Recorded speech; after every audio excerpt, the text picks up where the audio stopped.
right, Coach Margritz. Did I say it right? Sure did. I'm a dumb country boy, so I never know how it happens. Got it right on. He's head strength coach at Hope College. Coach, thanks for being here tonight. Hey, thanks for having me. I'm excited to be on it with you. Yeah, I forgot, that was the one thing I forgot to ask you was how do you say your last name? Because I will screw it up. My English major will not kick in, and it will not work. But no, you're right on. I mean, I hear it tons of different ways, but you spot on. I like it. I practiced earlier today. I looked at your name and I was like, how do I say that? I was at school and not working and looking at the name. Because that's why my last name's Kaczewski. So that's why it's Coach Steve. Don't even worry about the Polishness. Don't even worry about it. Makes it easy. Absolutely. So let's talk about you. How did you get into strength and conditioning? Because sometimes people start out coaching and they kind of lead that way. Sometimes they already know it, that they're going that way. How did you end up saying, I want to be a strength coach? So I grew up in Nebraska. Nebraska is the home of Husker Power. And like essentially the beginning of strength and conditioning, like all strength and conditioning started through Nebraska. So that's like a big part of like Nebraska, like growing up, is just like the blue collar work ethic, just like working hard to like get what you want. So I played football at Concordia, Nebraska. In my freshman year, I ruptured my Achilles tendon. So I do some like crazy rehab and all this like work to like get back to my strength and power and like where I was at before. So that kind of got me into like the strength and conditioning field. And I guess one of the biggest things, like the stories I tell kids, is I went to college to be a PE teacher and a football coach. And remember, I was in like an observation class my freshman year, and it was a 6th grade health class. And literally this teacher, I walk in and this teacher has like no control of the classroom. This kid's like jumping on tables, everything. I'm like, no way, I'm not going to be a teacher. Yeah. I can't do this. So I switched majors in exercise science and got into personal training, strength and conditioning, and took a crazy route to get to where I'm at. I went through the kind of like a non-traditional type route to be a strength coach, and I did internships and just like working in the field. And then I got up into Hope College here in Michigan, and it's been 8 years and still there. Oh, wow. Yeah, you don't hear that a lot in college. Like, you've been there for 8 to 15 years? Sure have. Usually it's, 3 to 4 years? See ya. Usually people go like a couple years and they're moving on, try the next big thing. But I got brought in with the new football coaching staff back in 2016. And I literally I had never been to Michigan, didn't know anything about Hope College, and it was a national search. And they brought me up from Memphis, and it's been fun. I mean, wintertime sucks. I'm not a big fan of the snow and like the cloudy in Michigan. Compared to like Tennessee, it would be like Christmas time could be like sunny and like 70 degrees. Right. So like here in Christmas time, it's like cloudy for 3 months. And summer here is great along Lake Michigan. Oh, I'm sure. I grew up, you see the Illinois stuff. I grew up by Champaign-Urbana, like right outside of there in Illinois. I went to Eastern. So you had the same weather. So there was no change. Met my now wife down there. She's from the suburbs. We moved up here in 2018 because happy wife, happy life. You make the move up, and you go by Lake Michigan and Chicago, and the weather just drops even to the city. Yeah. Like if you're by Soldier Field and stuff, it drops like 10 degrees. That's crazy. Like immediately, because there's 2 different weathers. There's the normal, then that says lake. And so you know that it's cooler. Yep. But I couldn't do the Michigan weather. I think you guys probably get more snow than we do. Yeah, it's crazy. There'll be times we'll be like, all right, we're going to go out like for like spring practice. There's some years where it's like, all right, we'll have like a junior day where the weather's 70 degrees and sunny. And then we'll turn around like a week later and we'll have like 6 inches of snow on the ground. And it's crazy. Yep. Like we had a practice this fall where it was going into the last week of the year. Like we literally had a blizzard like an hour before practice. So like guys are still throwing snowballs and everything. But then by like the next day, all the snow is melted. It's like perfect weather again. So it's wild. Oh, the podcast I was just on, because I came right from softball practice. I do football, basketball, softball. So I get no time off. It's just boom, boom, boom. We started tryouts. I want to say it was February 26th or something. We were outside. It was like 70 degrees. Yeah. I was in shorts. And then like the next month we had a game where it was 45 degrees. And I'm like, what just happened? It's crazy. Yeah. Or like it's raining a lot. We had snow in March or April coming down, and you're like, what the hell just happened? What the? Yep. And we were just outside a couple of days ago, and we're like, it hasn't been this nice since February 27th. Like I've never had a spring sport tryout outside before. It has always been inside. And I've been coaching for I'm going into 15 years. I started when I was 18, 19. And I'm like, I've never had a spring sport outside at the beginning, ever. Yeah, So, it's like I'm the strength coach for like 15 teams here at Hope, and like our baseball, softball teams, they start practice the end of January, and we have an indoor facility off campus, like not campus owned or not college owned, but it's like a private facility, kind of like 15 minutes away, and right. they literally practice there pretty much as long as they have to. And like this year, it was like 3 weeks ago, they're like going doing some indoor practice because it was so rainy and crappy out. So it's wild how like in the springtime you'll go from super nice to super bad and everything in between. Right. So you just said you work with all the teams. How do you balance all the teams? Because like I know what your Power Fives and other schools, they might have one person for this sport, one person for this sport. Because you guys are Division III, I think, and yeah, we're D3. You have to do it all. So how in the world do you balance all those athletes into what you're doing? Yeah, it's unique. So I'm a D3 strength coach where, especially, I mean, any coach out there in the D3 world knows like you do a lot with a little, and I'm doing a lot with a little. So I tell people I'm doing like the job of like 7 people, just me myself. So the biggest thing is just like efficiency and just like time management, like literally having things programmed out, like structured, like bang, bang, bang, bang, bang, and just rolling team into team into team. But like obviously my big teams, like my big sport assignment is football, and I spend a ton of time with them because we go fall camp and I'm out there with the guys and the coaches every day at practice, warm-ups, conditioning work, the weight room work, game day travel, everything. So like I'm with like about 15 teams. My big one is football. I do a lot with the baseball guys and men's, women's basketball. And the swim team is a big thing. We have like 70 swimmers on men's, women's combined here. Oh, so wow. That's a huge team. But we actually worked with women's lacrosse this afternoon, and they're heading off into the national tournament here in a couple of days. So it's been wild. But yeah, it's really just a lot of time management and make sure everything is smooth running machine. Right. If there's like one chink in the machine, it's like, it's not going to go well. So it's like, time has got to be to the minute. Like I tell our head football coach, like when I go out for warm-ups, like if warm-ups are supposed to start at 3:55, like I tell them, I said, hey, we can't start early. Every minute matters because I'm finishing up with a team in the weight room and then I'm hustling over to practice to get warmed up at 3:55. So literally in my profession and what I do, every minute matters of the entire day. Right. Well, you're never bored then. You never have like. There's always something to do. What? Well, I'm shocked you're talking to me then. I'm a nobody in Illinois. Like you should be working with some other team right now. If this was like 2 months ago, I would be in bed right now. Oh, I tell our kids all the time. They're like, I'm like, why are you tired? And they're like, well, I went to bed at like midnight. And I'm like, I went to bed at 9 p.m. I lay down at 9 p.m. because I'm getting up at 4 a.m. Like I'm done.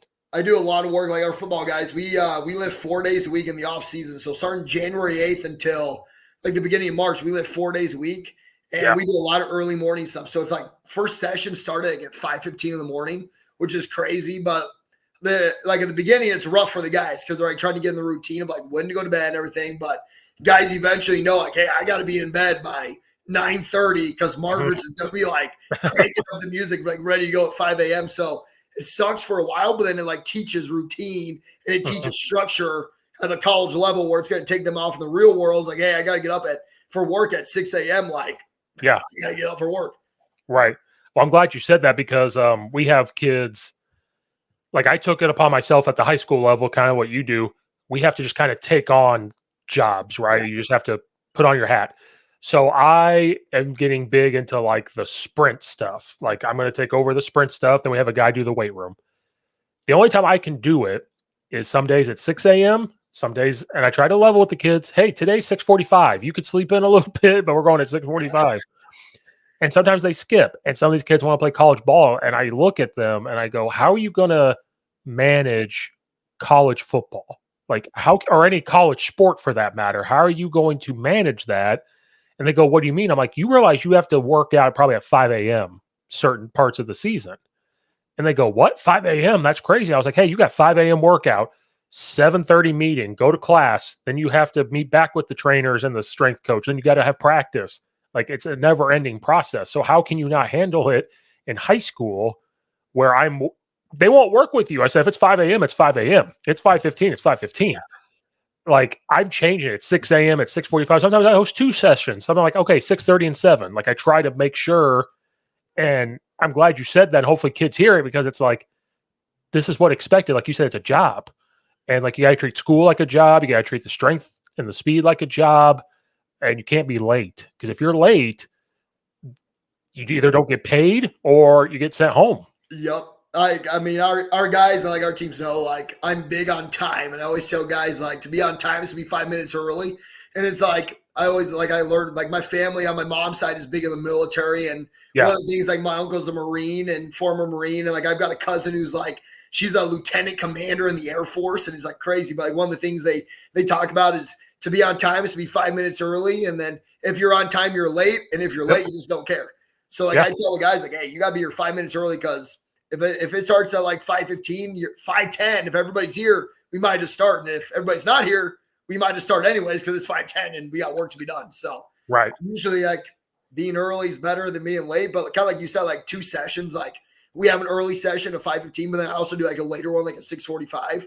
Yeah. And especially like D3 academics is so big. Like they're a student athlete. So like student obviously comes first. So I can't be like, you can't go to class or you come to workout. So guys know to schedule, I guess like they have their class schedule, but then they know like I can pick this time or this time based on their classes. So if a guy doesn't have class till like 10 a.m., he can sleep in through that 5:15 and come to the 6:45. Right. And I also tell them like, hey, if you sign up for 5:15 and you sleep in, like you can't come to 6:45 because you're supposed to be 5:15. Like that's you don't get like a get out of jail free card. Right. Right. Like, hey, I'm not available at 6:45 for you. Must be nice. Yeah. I also got to say, I love the squat bench rack behind you. That just screams strength coach to me. I'm in my basement. I've got like a sweet home gym where it's like I got like the squat rack and got a mirror and weight. I got like dumbbells over to the side of me that's like 5 to 95. I got a treadmill in front, a Peloton over here. I even got like rubber flooring down here. So it's a legit setup. And at the time, like I got most of this stuff back before COVID hit. And I was like, when am I going to need this squat rack? Like, I'm always at the facility. I'm always working out on campus, whatever. And then COVID comes, and here in Michigan, like, everything was freaking shut down for like 7 months or something. Now I'm like, nice. I was working out at home. I was like, all right, let's keep my sanity. You were ahead of the game. You knew something was happening. I wish I would have known that. I would have done a lot of things different. Oh, I know. The school I'm at now, I took the job in the June of 2020 because I said this verbatim. COVID's not going to last that long. This isn't going to go on forever. And then we didn't play till the spring. And I'm like, I look back at those times, and we don't need to be on that tangent. I just look back at those times. I'm like, what the hell? What the hell? Tell me about you guys. We had to like get on Zoom and watch the kids work out. And you're like looking around like, what are we doing? Yeah, it was, so everything kind of got, I don't like talking about COVID too much, but I'll hit on a little bit on this. Like, we thought we were starting out the football season in the fall. Like, we get sent home in March here around like spring break. And so like, we're still trying to find ways to like prepare the guys like mentally, physically for a football season in August. And we didn't know we weren't going to have a season until literally like July. So it was like that whole summer, it was like freaking stressful trying to figure like, all right, how are we going to make sure these guys are ready to play college football in August? So that was crazy times. And it's like, it's all over, but at the same time, we're still like getting some of it because we got like a few guys come back 5th years, like they're years and everything. So it's like, and these guys that are coming back for us, football player, we got 3 of them, couple like they're all 3 on the offense, and like they're dudes, like they're legit. So it actually is paying out well for us that we give them another year. So I'll take it. With the transfer portal, you guys can get some guys to hop on over too. I was just the podcast right before you. He coaches at Wisconsin River Falls, and that's what he was saying. He was like, we don't really see people leave, but by God, they'll go to that transfer portal. They're not going to find a home. Probably for 90% of them don't find a place. Come on over. Like we'll find a spot. Yeah, it's crazy. It's wild. I mean, we've got, and then you think about like the ages. Then like we've got an offensive lineman. He's come back for a 5th year, and he literally got married last summer. He's going to be 24 in the fall, so he's going to be a senior, and like he could be playing with guys who are like 17 years old. Oh my God. It's crazy. It's crazy. When I think of like development wise in the weight room, it's like I've got like a boy who's 17, and I've got like a grown ass man that's 24. Yeah, right. So it's like seeing this 24-year-old moving weight and just like his leadership wise compared to like the 17-year-old who's like, holy cow, I'm away from my parents for the first time. Like, what do I do? Yeah. So it's fun. And this guy's yelling at us at 5:15 in the morning. Like, this guy with a bald head and freaking playing Thunderstruck crazy loud. Like, who is this guy? Do they even know what Thunderstruck is? I don't think kids know anymore. Know. Well, I mean, here in Hope College, you find out pretty quick what Thunderstruck is. But yeah, love it. We'll play. They literally don't know. We have kids that don't know. I said AC/DC, and they go, "What? What is that?" And I'm like, "What?" That's crazy. Because our coach will play anything, but he'll play that stuff, and they're like, "No, you got to play this," and it's some rap, hip hop stuff you never heard of. I'm like, "This gets you pumped up? You got to play some AC/DC and some all this stuff." No, no. The thing like I'm big into like motivation and like the way the mind works, like when we're in the weight room. So like there's some days like I know like, all right, we're gonna be pushing some big ass weight, like with these squats. Like I gotta use like the hard rock, like the heavy metal. Some days where it's like, all right, these guys have been grinding in the weight room, they're grinding out spring practice and we're going into a Friday lift. Like they need a little juice, they need a little pick me up. So I might flip on some rap or something just to get them like spice it up a little bit. Yeah. And then some days, like if a guy makes a bad mistake of showing up late or something, I play some of the opponent's music, just kind of give them a reminder like, hey, these guys are working too. So we got to get this under control here. Right. But yeah, the music is a big piece. Like people don't think about it. Like if you have crappy music and you're in there trying to ask guys to do some crazy amount of weight or something, like it's probably not going to happen. So like the power of music is huge. Yes. I know some bodybuilders say that they don't have to listen to music and they don't. I'm like, nah, I got to have something. Yeah, like, you got something a little juicy up. Well, I'm old now, so I don't push the weight as much. And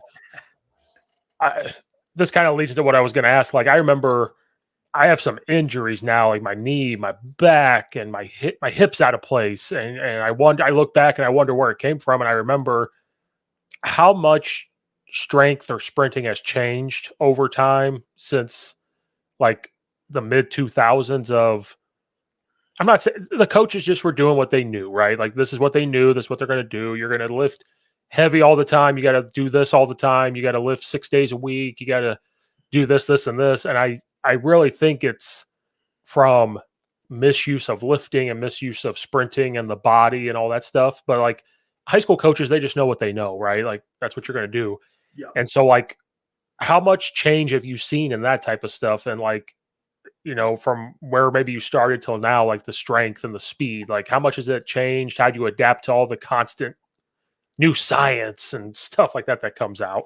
Yeah, so I got a lot of good things with this. So I guess one of the things when I was back in college, or like a freshman in high school, or like a freshman in college going into my freshman year, our offense coordinator was also a strength coach at the time. He sent out like the program to everybody, and I remember getting in. It was like crazy stuff. Like one of the days, it was called like squat till you drop. And it's literally like you use like 60% of your max and you literally do it like the last set as many times as you can until you literally can't do it. Right. What now? I look back at like something like that. I'm like, what the hell was he trying to do? Like he literally tried to give me like rhabdo, so I can't even freaking walk. That's seeing that compared to like now, like there's so much technology now. Like that was back in 2008 was my freshman year of college. But like looking back then, there's no like technology like velocity-based training and like all this crazy stuff, like GPS monitoring with the players. And now the technology is so much technology in it. Like we use Team Builder here at Hope, and we use that to distribute all the programs. And back like, I don't know, 10 years ago, they didn't even have that, where it was just paper manual. And you said now you got to like figure out the math to figure out what percentage of your max you're at. So the technology is like the biggest thing. But I'm a big believer in like doing the stuff that works, as opposed to like, yeah, I'm going to throw something at the wall and hope it sticks, and then we're going to use this with the guys. Like, like I created a program. Like I do a lot of things similar, like year to year. Like, all right, I know this works well with these guys, or all right, I know this doesn't work with this. I'm going to cut this out. So like this year, we adopted it something 3 different groups within our football program, where we do have a Thunder group, a Tsunami group, and a Lightning group. The Thunder group is the O&D linemen, like the big boys. They're Thunder, they're big and strong. The Tsunami guys are fast, they're strong, they're explosive. That's like a linebacker, a fullback type guy. And then the Lightning guys are quick and fast, and that's like the receivers, the DBs. So I kind of tailored the program based on like which group each guy is in. Like I know a lot of colleges do that, but like on the small level at D3, like trying to get that specific is really big. And like I feel like it's kind of like intuitive, because a lot of D3s don't really do it. It's like, here you go, everyone's doing the same thing. Right. Like I did that for a while, and I'm like, all right, we got to take this next step to the next level. So like this this off season with our 3 groups, like my linemen, there'd be some days they're doing like the jammer, like the extension, the explosiveness from the jammers. Well, like the lighting group's doing like a jump squat, the tsunami group might be doing the cleans. So that way, like we're all in there doing stuff and we're working. We're not like log jamming into each other, like trying to do the same stuff. Plus, I don't want to put my big guys into like a jump squat position too much because they're like our big old O lineman, he's like 320 pounds. Like I don't need him jumping, coming down wrong on like a knee, and now he's done for like a year because we had to do a jump squat. Right. There's a lot of things like just like adapting wise.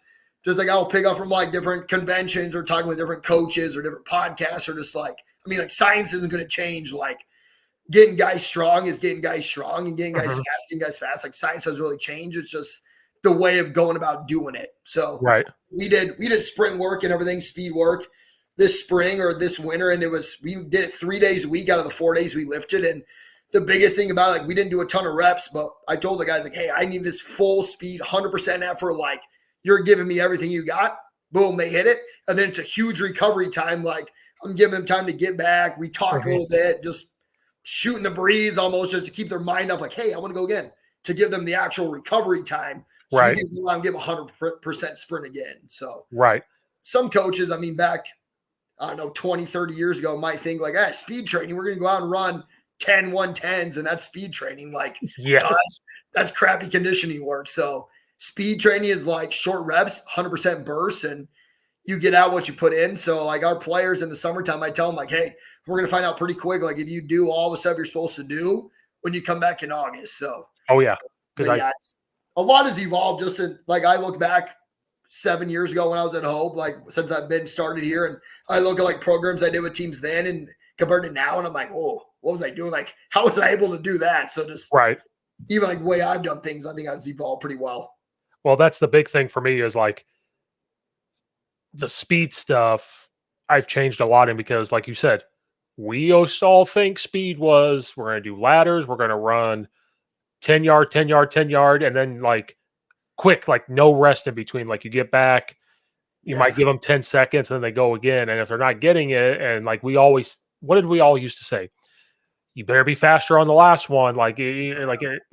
And looking back as a player, you're like, I think about how tired we were. Like you don't think about it in that moment just because that's what you knew, right? Like that's just what it was. And it was like toughness and grit. And I'm not saying that that's not a part of it. Whatever you do, if you do it all out in that moment, you say, hey, do this for 10 seconds, but it better be as fast as you can. And I'll give you some rest time. I do it with the kids now. Like if we have like our X factor days where we work no max speed, you're not getting up to max speed, but the things we're doing, you got to do them hard. And they'll do it for like 10 to 15 seconds. And I give them 45 seconds rest. Then we do it again because it's about the nervous system. And that's the thing I'm learning. Our kids are so I'm uncomfortable with it because I feel like as soon as we stop, we got to do it again, or like, hey, it looked good. Perfect. Let's move on to the next thing. Oh, this one didn't look good. We got to do this exercise again because it just didn't look good. Like, no, we used to be boom, boom, boom, boom, boom. And the kids actually have told me I would show up if the workouts are only like 20 minutes, 20, 30 minutes. They're not long and you're not doing things the full time. They've literally told me, well, I would come if it was an hour long because we just don't feel like we're doing anything. And I'm like, that means you're not working hard enough when I'm asking you to do it. Yeah. And they're like, and I'm like, why do you want me to kill your body for an hour? Like, what does that get out of, what do I get out of that? What do you get out of that? Well, I feel like I'm doing something. And I'm like, you're just making excuses at this point. You're just finding ways to not go because we do that sprint stuff before we lift. Yeah. And the kids that are doing it right, I am seeing them getting stronger in the weight room too, because their nervous system's activated. They have to walk down to the weight room. They have time to relax a little bit. Then now we turn on the music, we get going, they're throwing weight around. And some kids that should not be stronger than other kids are getting stronger. Yep. And I'd like to say it's from the speed. I'd like to say it's because you're doing all that first. Yeah. And it's crazy too. Cause like you think of like, when people think of like speed work or like running, whatever, you're like, it's just like cardio type work. But in reality, like I've had some guys like the next day, they're like, holy cow, Margritz, like my hamstrings are really sore from that sprint work we did. Like you get so much like hamstring work, quads, glutes, like just from sprinting itself. Yeah. And the bouncing, like I do all that stuff. But like you said, like some linemen, I'll do certain pogos. I make sure they do certain ones, but they're not doing box jumps. They're not doing this. They're going to do short, quick jumps. There's no reason for them to jump 4 feet in the air. Yep. They're going to do them quick. They're going to get it done. Yeah. Because if it's like if an O lineman's got to jump 4 feet in the air, like in a game, like there's a problem. You're not playing O-line at that point. You're a tight end, man. You're a tight end. Yeah, you're moving over down to the end. But I've kind of taken your approach, and I went to the AD and I said, I want to do a speed camp all summer for all sports teams at this school. Yeah. He's like, you sure you want to take that on? And I was like, well, one, I want to make extra money, so I'm going to charge like $20 to $50. Nice. But two, speed and strength helps every sport. Yep. Like no matter what it is. Some of these coaches are like, well, you know, I coach basketball too. It's like we got to be able to do things in the season in order to stay strong. And like, well, we got to practice for 2.5 hours to do these things. I'm like, we got to find time to relax and, you know, not go all the time. They have to lift, they have to do things. So if I can control it, I'm going to try to do sprint stuff. And like soccer coach is all about it. Baseball is all about it. I'm like, baseball should, because it's still bases. If I can get you faster and that twitch fiber movement real quick. One of my favorite things I do with the kids, I get in a long lunge and the toe, that's the lunge. I'm like, get as high on that toe as possible. And they start shaking. And I'm like, good. Those muscles are now twitching everywhere. They're trying to figure out what the hell you're doing to your body and the nervous system. And they're freaking out because they're shaking. They're like, well, I shouldn't be shaking. I was like, yeah, you should. Your body isn't in a natural position right now. Yeah, and speed work is good for like every sport. Like there's benefits to it, especially like there's things like we'll almost do the exact same type of speed work the football guys as to do like the baseball guys. I just do a little bit different, like maybe like the distance, like to mimic actual baseball. Like we'll do certain distances and we'll have them start out like their stance, like if they're stealing seconds. So literally they're in their side stance and boom, they turn and go. And I'll have guys like against each other. So it's literally like a race, like a competition. And like football, we're doing that from like a 3 point. So it's like everything's the same. It's just like you change one little way of doing it. And in their mind is like, ooh, this is like I'm stealing second base. I'm going to go at it like I'm stealing second base. So right. I even do like a lot of quickness, speed work, like the soccer guys who do a lot of that using like jump ropes even. So I like to do things where it's like I like to fill the bucket in ways that are being filled up, like with the sport coach, like especially in season. Like if I know the coach does a ton of running with them, like our basketball teams do a ton of running. Like I don't do much running or like speed work with them in season. It's more so like, all right, let's really fine tune the strength work. Because I know your coach out there at practice is taking care of all like the sprints, the agility work. So that's why I like being out like the football guy, especially like out at practice and the spring ball. Like we have a practice on like a Tuesday afternoon. We're back in the weight room on Wednesday. I see him go. I know like, all right, they're going to be a little gas coming in the morning. Like we're going to be doing this. I might need to change this or adjust this based on the way practice went. Or like Coach Sturzman, our head football coach, is big at practice on like the tempo and the pace and the speed. And it's like if I have guys with like gas legs from the weight room going out to practice, like Sturz is going to be pissed that these guys aren't going. Right. So like I take that as like a personal thing for me. Like, all right, I got to make sure these guys are sharp going out to practice because like obviously guys are here like to be a football player. Like obviously there would be a student, but they're there to be a football player, not necessarily like a weight room guy. Right. That was my next question was I didn't realize how much college strength coaches not have input in practice, but they are communicating with all of the staff about like what's practice going to look like today. So you can kind of base on what you're doing, or it's vice versa. The coaches could go to them and say, hey, you know, what are you doing in your weight room today? What are you doing for speed? So we know in practice or like the communication piece, you could go say, hey, this basketball kid is just not, his body's rejecting a lot of this thing. So today in practice, maybe he can't go, you know, full speed. He can only do this thing. I didn't realize how much communication you guys have. So with all your sports, how do you keep all that in line? Like this open communication, like how do you keep track of all that with each sport? Yeah. So it's communication's huge. Like me and the athletic trainers, our athletic training crew here, they send out injury reports. So literally like every day, maybe even like twice a day, I get injury reports based on like injury status from practices, from games, so that way I can modify some things. And the sport coaches get that same exact injury report too. So everybody's kind of on the same page. And football in particular is like super good about making me be like one of them, like on the staff wise. Like I get the practice plans so I can see them. I can literally watch like as they're filling them in on the Google sheet. So I know exactly like, ooh, they're going to be doing 4 periods of team plus Skelly plus inside run. Like, ooh, this is a big day today. I better make sure I'm not crushing them in the weight room because Right. they're going to be expected to go out and do like a full 2-hour practice of go, go, go. So that's big too. And then I'm in there on the staff meetings on Sunday afternoons with the football coaches, and so that way I kind of know the expectation for the week based on who the opponent is and kind of like what if practice can be tapered down a little bit or anything, so I know when to adjust and modify. And it's just a matter of like talking with the coaches and talking with like the kids themselves, because like sometimes these kids they don't like to talk to the trainers about like a soreness or something because they don't want to be kept out of practice or kept out of a game, but they'll come up to me and be like, hey, like my hamstring's not right, or like, hey, my wrist is messed up from practice yesterday. And I'll be like, well, did you tell the trainers? Nah, I don't want to tell the trainers. It's like, okay, well, so like I'll adjust things in based off that. And at the same time, it's like I know where they're coming from because I broke my hand like 3 games left in my senior year of college football. And I did a cutting the guy in practice, and lineman came back and stepped on my hand, and my hand like swelled up like a softball. And I'm like, there's no way I'm going to tell people this because I'm going to get casted, and I'm not going to play. I was a running back. And I'm like, I'm not going to play the last 3 games of my college career with a freaking cast on my hand. So I sucked up and deal with it. So like these guys who like don't really say anything until they like tell me something in the weight room, like I get it. So it's like, all right, we'll make this work so you can still get stronger, even though you might have like a limitation or like someone holding you back. Right. Well, that's another old school mentality.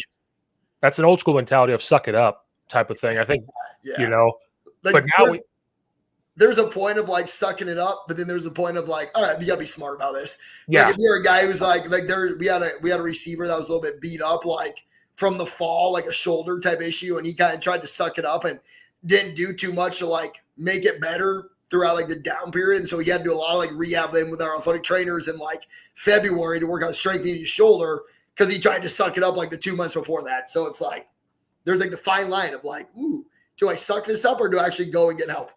Right. Because it's adapting, right? Like when we all played, it was, I tell you, I probably had 10 concussions and never knew it because it was pour water in your head and go. Or it was, well, even parents. Like I remember I chipped a bone in my ankle and I was going to be out for like 8 weeks. And my dad was like, nah, 1 week. And you have to go back.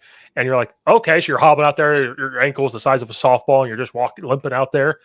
And I'm like, that probably wasn't smart because now my ankle can pop whenever I want it to. Something didn't heal right. Yeah, and I feel like so like back for a while, I was always like, you have to come to the weight room no matter like what kind of sickness, like unless you're puking your brains out, you got to be in these workouts. And then COVID comes and it's like, oh, if they have the sniffles, if their eyeballs or if their toenail hurts, they might have COVID. They can't be around people. So it's like, I was like, So I had to change like my way of like communicating like, hey, you need to be in the weight room no matter what, because they're like, oh, they might have COVID. But now that all this is done, it's like, hey, unless you're puking your brains out, you better be at the workouts. Right. Well, and another crazy thing is, like you said, if you're always forcing a workout, their body could reject it. Like something's just not right. So you have to adapt it. And I'm dumb when it comes to some of this. So it's like, hey, he's rejecting the front squats. We got to go do the leg press, like get something out of it. And I know people don't like leg presses, but like, or they could do dumbbell lunges or something. And we're always forcing it. And it's like, hey, the body could be saying no, like something's not right here. So you have to adapt it. And it takes a lot of work to look at a kid. And I don't think some coaches, at least at the high school level, are going to do that because we wear 15 hats. Yep. Like, you know, I'm the O-line coach. I'm social media guy. Now I'm the sprint guy. And so it's like, so I'm adding more hats. So I have to look at a kid and say, if I do time speed stuff and the second one, they're slower, I tell them to go. Like, something's not right. Your body's like, nah, today ain't the day. Go to the weight room. Like, just go down to the weight room. And the old school mentality is, no, I want to do it a third time. I'm like, nope. Because one of two things, you're not trying or the body's rejecting it. If you're not trying, just go to the weight room, get away from me. If your body's rejecting it, I'm going to do you more harm. So just go. Yeah. And get away from the old school, I guess, thinking. Yeah. As like a strength coach, I always tell people we have to have like an A, B, and C option. Like option A might be your front squat. And then you get guys that come in and then they're like, hey, my back is sore from practice yesterday. Like, I don't know, I think something's messed up in my back. So then you got to have like an option B, where option B might be a goblet squat. So that way they're still able to get the squat work in, but not load up their spine. And then it's like the same thing goes like your bench press. Like you might be like, all right, we're bench pressing today.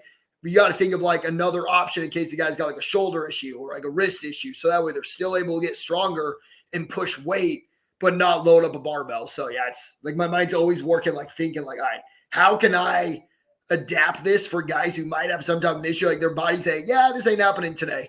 Because Right. we get some guys where it's like the first 8 weeks, like we're big on breaking things into phases here at Hope, especially football wise, where it's like phase 1 is like the first 8 weeks of the off season, like the grind of the winter conditioning.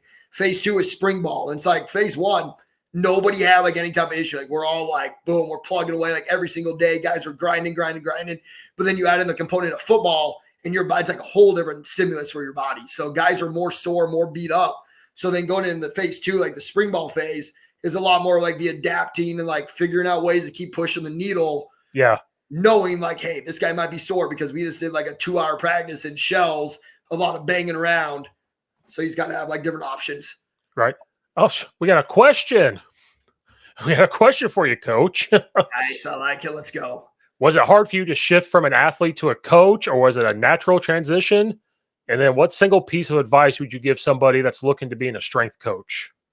Oh, that's good. That's a good question. All right. So I guess the biggest thing, like going from an athlete to a coach, it was pretty easy for me, I think, because like athletics and coaching is like hand in hand. Like I was a football player.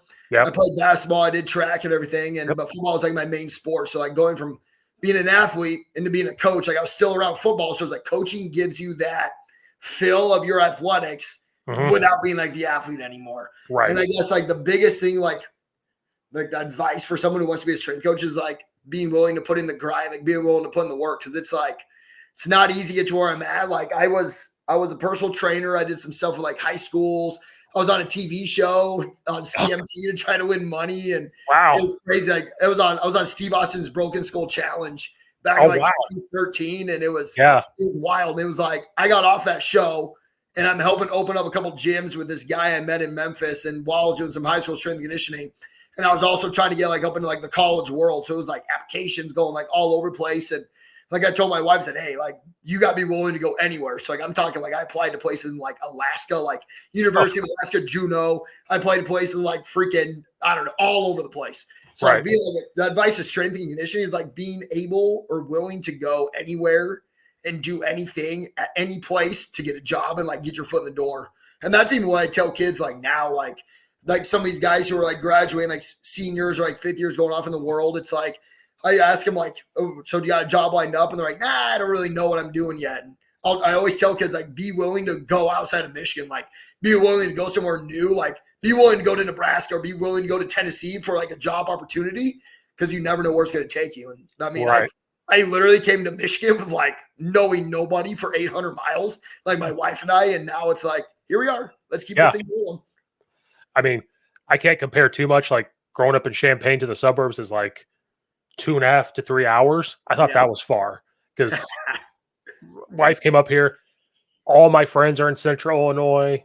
She had a couple, and I know nobody. Like all my coaching connections were Central Illinois, like in person. And then you come up here, and I have to revamp myself. You have to get your because you know how it is. It's who you know. So in Central Illinois or like Southern Illinois, I could get a job just because I know somebody. They were like, oh, yeah, come here. You come up to the suburbs and they're like, who are you?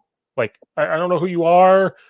And the reason why I got my foot in the door is because I was an all-line coach at one point. They're like, well, we need all-line coaches. So here's your way in, you know? And so now I've coached at 7 high schools. And another big thing is communication because you go to a brand new staff. How do you learn how to talk to people? Like the staff I came on now, they've been together for 12 years. And so I walk in and they're chumming it up and talking about things I don't even know. Like, I remember this kid from like 5 years ago. And I'm like, I don't know who you're talking about. Or like, remember when this happened? Like, I don't know what you're talking about. And now I've been here for 4 years and it's like, now I'm in it. But I think that's another thing. Like you said, you have to be willing to move either far away or be willing to take a job you don't even want just to kind of make it go no matter what it is. Yeah. It's so like I came in with Coach Sturzman, like he was a high school coach here in Michigan, like won a bunch of state championships, like a legend in the coaching world. And he came back to the alma mater at Hope and he was looking for a strength coach. And then I came up and literally knew nobody, but I was part of his first staff in 2016. And I've been with him since 2016. And we had a corners coach that also was here since 2016 until about this year he retired. And so I always tell people, like, I'm like one of the last of the originals of the coaching staff. So it's like crazy. Like I think back to like meals in like the dining hall during fall camp, and we just like talk about like different guys, different things. And now it's like, man, some of these coaches might not even know like this guy from 2016 because they weren't even here yet. So it's wild. It's crazy about like being willing to go anywhere or like make new coaching networking friends, I guess. Yeah. Always connect. That's why I love this podcast. I connect with people all over. Then I go to a clinic and you'll bump into them in person. The first thing they'll say is, "Oh my God, what's up, big guy?" Because you can't tell. I'm 6'5", and they're like, "Oh my God," and they're like, "Wait, what?" I'm like, "Yeah, I'm not on the Zoom screen anymore." Yeah. It's crazy. Like I had an experience maybe like it was about a week ago. I was in the dining hall on like a lunch meeting with some administration, and this guy comes up to me and he like introduced himself. And I introduced him and we like shake hands or whatever. And he's like, "Yeah, I know you off of Twitter." I was like, "What?" So like this guy, he was like the director of baseball operations at University of Kentucky, and he played at Hope in baseball. And like our baseball coach is retiring at the end of the year, so he came back to see one of his last games. But he follows me on Twitter, and like I've never like talked to the guy before. But because like the social media connection, like he comes up and we're like talking like we're like best friends, and I literally had like barely even known who this guy was. Oh, it's crazy. Twitter's crazy. Yeah, it's wild. I love it and hate it at the same time. I love it because I love it because there are good things posted, but then I hate it because there's too much, and then you see the dumb stuff in the world today. So you're just looking at it and you're like, "That's so dumb." And then you see the Twitter fights, but at least the Twitter fights during COVID was about football. It was this offense versus this offense. You're soft, you're dumb, you're stupid, and I'm just watching it. Then I'd stir the pot. I'd kind of chime in sometimes and stir and just say a comment, and it would just go off. And I loved it because I was bored. I was on like a good Twitter pickup is literally just like a couple of days ago. Like I've got this buddy of mine. Like we were in a master's program together, and he's a high school strength coach out in California at Mater D High School, and so like he's like dominating out there, playing the NFL and everything. And we were literally tweeting back and forth about talking about like a stomp step up and like the benefits of like the power and driving down on your step up. Like we were tweeting back and forth at each other yesterday or the day before talking about that. So it's like Twitter. A lot of people hate on Twitter because like the whole Elon Musk thing, and they're like, Twitter this, Twitter that. But like at the end of the day, like if you know like what you're looking for out of Twitter, like or X, whatever it's called now, like you can get so many benefits of like picking up little nuggets of information based on what you're looking for. Oh yeah. For me, it could be a play. It could be a drill. It could be a strength thing because I'm not as well educated as people are on it because I still have the old school way of thinking and I'm trying to adapt. I've never been like the strength coach. I volunteered to do it and you do it, but you just fall back to what you know. But I like to see that stuff because then I write it down somewhere and I keep it. I have like totes full of like stuff from sports, just writing it down like, okay, this was cool. Or on X now you can save it. It's like save. So when you want to go back, you just find it. And so I'm like, this is a great tool. And people hate on it. It's a great tool. Yep. I love it. Yeah, it's come a long ways. I mean, well, I think I picked this maybe up off of Twitter. Well, I did this before, but we've done a lot of Medball throws this year for like a hip extension and just like power. Yeah. Like I do some cleans and high pulls all out with people, but there's sometimes where it's like you get more hip extension when you do the heavy Medball throws overhead because you just get in there and you rip it and you let it go. And so we've been doing a lot of that. And then it was like the bowl game or something like Texas, and they showed the guys like on like pregame like doing these Medball throws on the sideline. I'm like, boom, let's go. Like this is literally what we've been doing. And they're showing this at like the D1 level in a bowl game. So like, it's like, hey guys, like I retweeted that because I'm like, hey, this is literally exactly what we're doing. The same exact thing as University of Texas football getting ready for their bowl game. So it's like, it adds credibility to what you're doing. Well, because I don't think D3 gets a lot of love, like because of social media. If we stay on that train, is they want to post the Division I offers and all that stuff. And our kids want to play college ball, and I have to sit down and have the realization talk with them of like, you ain't D1, brother. Like this ain't happening. And for some, like you may not even be D2. You might find one that takes a chance, but you're a D3. And they're like, D3. And I'm like, no, hold on a second.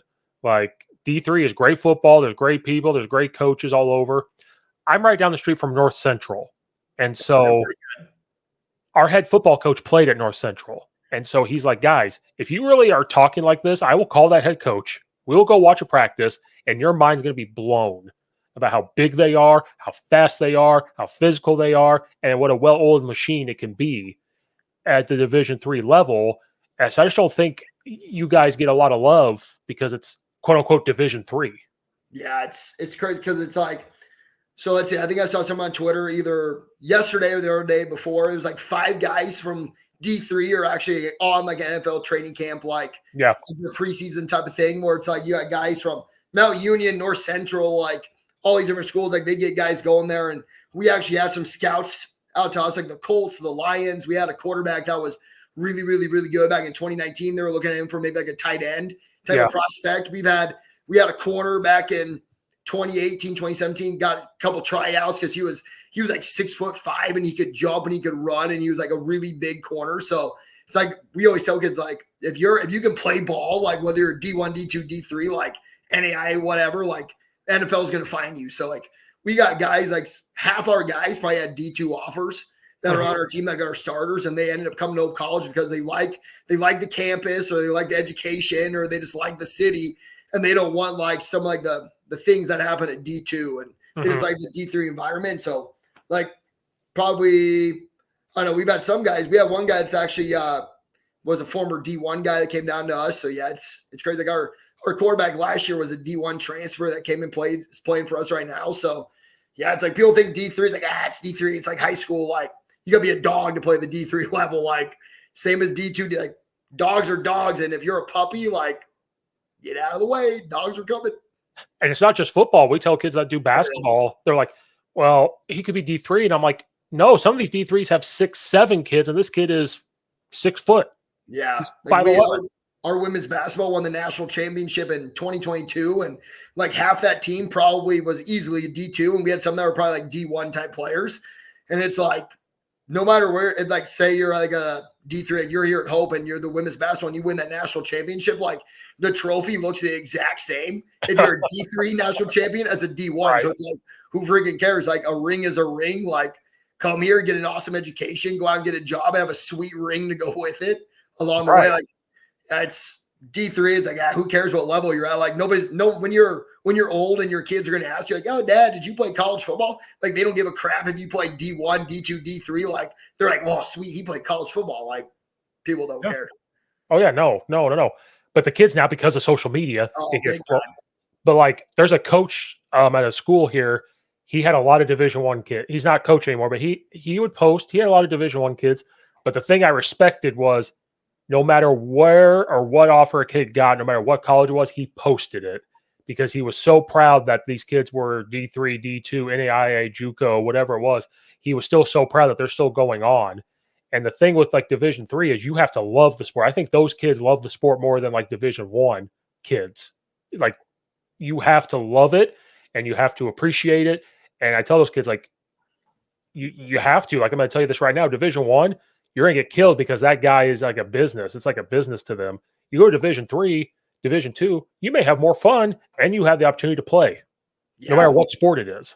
Yeah, so like I'll touch a little bit. So we had our volleyball team here is also really good. Like we were in the national runner-ups this year in D3 volleyball, and we had one of our players was a starter at Iowa, and she transferred us from Iowa. We had another player from Eastern Michigan, Cleveland State, like all these different places, and they came down to Hope because they didn't like the demands of D1 and like the owning of the players, and they wanted to have like a more like overall experience like from college, and so they get to play volleyball and dominate at it while still being like an actual like person.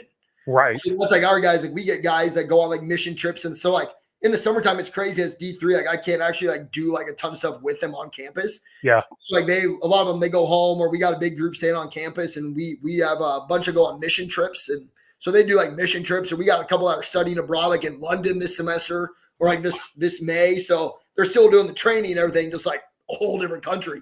Like you can't do that if you're at University of Michigan or you're at University of Nebraska. Like you can't leave and go study abroad or go on these mission trips in the summertime. So that's a big benefit to D3. Like we do things like a D1 program here, especially football. Like Coach Sturson was big on like, we're going to do this thing the right way. And he's big about that. And we do it like the D1 type of way to an extent. It's the guys really enjoy it. And you would never know it's D3. Right. We practice, we played like Milken University or Milken College, whatever they are. Yeah. And we practice at like University of Illinois, like the Thursday before the game. Like we practice at Northwestern in the indoor facility. Just this last year, we're at a game up in Minnesota and we practice at University of Minnesota Stadium, and we practice at Cincinnati. So it's like, we're making this like big time for the guys, even at the D3 level. So it's like, hey, come play D3. We're looking for some dogs. Oh yeah, I almost went to Milliken because small world. The story does not matter. I remember getting recruited real hard by this guy, and I was that kid that was like, nope, I'm gonna walk onto an FCS school or whatever, which I did. Got my ass kicked, and you're like, oh, this. I was 6'5". So my senior year of high school, I was 6'5", 300 pounds. The year before my junior, I was 6'5", 240 pounds. So I put on 60 pounds. And I got hurt, but I still played, but I just couldn't lift. My back was messed up. My knees messed up. So I got down to basketball. I got down to 220. Like, lost it all. I tried to put weight back on to walk on. I got up to about 275, 280. I walk in. They said, buddy, you're too small. And I said, too small? I was like the biggest kid on the team. They're like, psh, this lineman's 325 pounds. Like, you ain't touching him. So they made me a tight end, hated my life. And where was I going with this? See, I'm getting old. I'm getting old.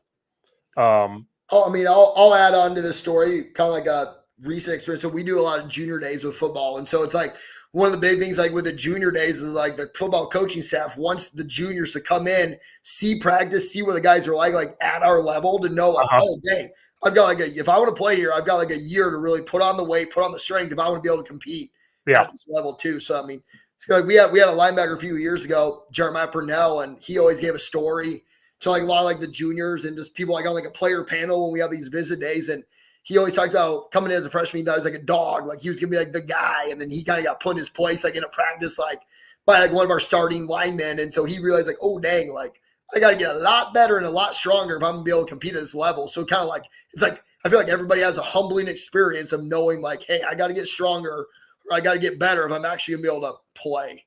Well, I think what I was trying to go with is like, Milliken, that's what it was. So I did all that. I'm coaching at Charleston High School where Eastern is. This guy takes the head job and said, he used to be the head coach at Milliken. I'm like, this guy's name sounds so familiar. He recruited me. I was coaching against him and he was recruiting. He remembered me. He came up to me. He's like, yeah, you didn't come play for me. I'm like, oh shit. He's about to put like 80 on us. That's crazy. But I was just crazy how you said Milliken.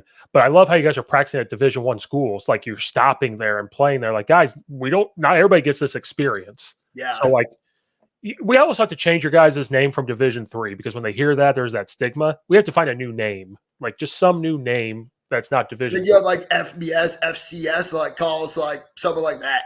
Yeah, like call it FDS. We got to find the fucking dogs. I don't know, something like that. It's even like coaching world. Like we had a linebackers coach a few years ago, James Ross. Like he played at Michigan. He was our linebackers coach, and then he left to go be an assistant at Tulane, and now he's a linebackers coach at University of Houston. So it's like this guy started out like coaching at the D3 level, and now he's coaching like in a Power 5. So it's like if you can coach, if you can play at any level, like, and you're trying to be a NFL type player, like, or a Canadian football player, whatever, like if you can play and you're good, like scouts will find you. I remember the dumb question I was going to ask you. Do you think it's harder to break through in college as a strength coach or a college coach? That's a good question. That's a real good question. I feel like it's probably harder as a strength coach because if you're a strength coach, like your strength conditioning, like it's boom, this is your one thing. But if you're like a college sport coach, like position coach, hey, I can coach O-line or I can coach tight ends, I can coach running backs, I could coach quarterbacks, not necessarily just one thing. I mean, maybe at the big level, it's like, oh, this guy's only coached like linebackers. But I feel like it's easier probably to break in as like an actual position coach compared to strength and conditioning because there's so many qualified strength and conditioning coaches out there that are head coaches or assistant coaches that are really qualified and could like, and I've been here 8 years and like maybe somebody's like, hey, I want to be the whole college strength coach. And it's like, sorry, but still here. Right. So like there's a lot less turnover in the strength and conditioning world, especially at the small level, than there is probably in sport coaching. So I'd say it's harder to get in as a strength coach than it is. Because our strength guy went to he interned at Northwestern. So nice. He learned stuff at Northwestern, brought it here, but he interned because he realized there was going to be no job there. And then the stuff he was looking at was like really small schools. And usually when it's a strength coach, it's like, we'll pay you $6,000 for a year just to be like an intern or something like that. And he goes, oh, I can't do that. Like the stipend for coaching is higher than that. So like, I think he's kind of like away from that world now and focus on high school more. But I think a part of him wants to do college, but he does look around and he goes, you don't see as much, or if he does see one, the pay doesn't equal the amount of work you guys put in. Yeah. So he's just kind of like, oh, I don't know. Yeah, it's crazy. There's a lot of like pay. Like, I mean, a lot of people think like, this guy's making $300,000, $500,000. It's like, yeah, that's what you see like on TV. Like the Georgia strength coach is probably making $1 million. Like, not a D3 strength coach. We're not making $1 million. Well, same thing with football. When they see the money, they're seeing Alabama, Georgia, Florida, like blah blah. If you actually look at position coaches and look at like the MAC and all this stuff, they're not making that big time money. Yeah. You look at FCS, they're not making that money. And more work gets piled on you guys, especially when you look at college coaches with the recruiting world and the transfer portal. It just gets it's just more and more for no extra pay. They're just like, hey, you know how you're recruited for 6 hours a day? You got to do it for 10 now. Like, what? Yep. Or like for you, I don't think people realize, you just said you're taking care of all the sports, right? Yeah. You talk to these other guys, they're just doing one sport. They have like the football guy, or you got somebody who maybe is like an assistant with football who's also with baseball. And yeah, it's I'm literally doing, when you think of like 15 teams I work with here, it's like you could probably divide that into 5 people and three sports per person. Yeah. And it's crazy. I just talked to Coach Hillman. He's at Eastern. He's the director of sports performance. They gave him they gave me a fancy title, but he's like, I just do football. Nice. You know, and then basketball just has basketball. He goes, but when he like interned or did things, there were sometimes where he had to do 3 sports. And, you know, whatever, when he was like interning, like, okay, you got to do 3 sports. And then he just got lucky that a job opened up and he did well enough to get it. He goes, but sometimes those jobs open up, they're going to give it to the intern that's been doing it for 5 years and doing it. Like for you, if you went for it, like, oh, he's been at the smaller school, so he should be able to handle the big school. Yeah. and then if you left, they'll just bring in somebody that has been there before. So it's always like who you know and what you've done. And so that's why I wanted to ask you that question, because college coaching I know is really hard to get into, and it's a lot of who you know. But I think there's less strength jobs out there. Huge, way less. And it's like, it kind of sucks. I do like so many teams, but at the same time, it's nice because I tell people I'm probably one of the most known people on campus. Like I can go anywhere. Like I was in the cafeteria the other day with like that meeting I was talking about, and people were, Margritz. Like everyone's like yelling at me, like yelling my name. So it's like, instead of just like one team know me, like 100 guys, like I've got like 400 kids that literally like I get to interact with every single day, and it's pretty cool. And you have a huge impact on their performance too. So even though it's a lot, you're having fun, but you're still a big part of those sports teams. Yep, for sure. Time. And I know you go to football more, but I know when football's over, you're probably at all the other sports, like cheering them on and doing things. And I'm a lot of basketball time, a lot of swim time. Like I went to a bunch of swim meets, and I go to a lot of baseball games and softball games this year. Like the softball girls knew exactly where I was out in the outfield. Like I sit out kind of like right field, like underneath like the scoreboard. So they always see me, and like they have like some cheers they do in the dugout when they know I'm there. So it's pretty fun. Like I go to some lacrosse games, and one of my things is like I should be on one of the goals. Like we have like a fence that's probably like 20 feet from the goal.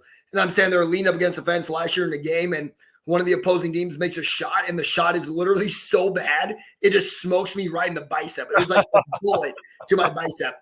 So like the live stream, like the commentator was like, oh, Coach Margritz gets in with the ball. And so I'm like, I get the guys all fired up and everything. But yeah, I try and get out to as many like practices or games that I can, just because like the kids, I see them in the weight room. It's like they like seeing me out at like their actual sporting event. So even if it's like I hit up only for like 10, 20 minutes at a time, like I try and make sure like they know I'm there seeing them, because it just makes their day when they know I'm out there. That's awesome. Coach, I appreciate you taking so much time to talk to me tonight. You're awesome. I can tell you have high energy, and I love it. Love it. For sure. It's been fun.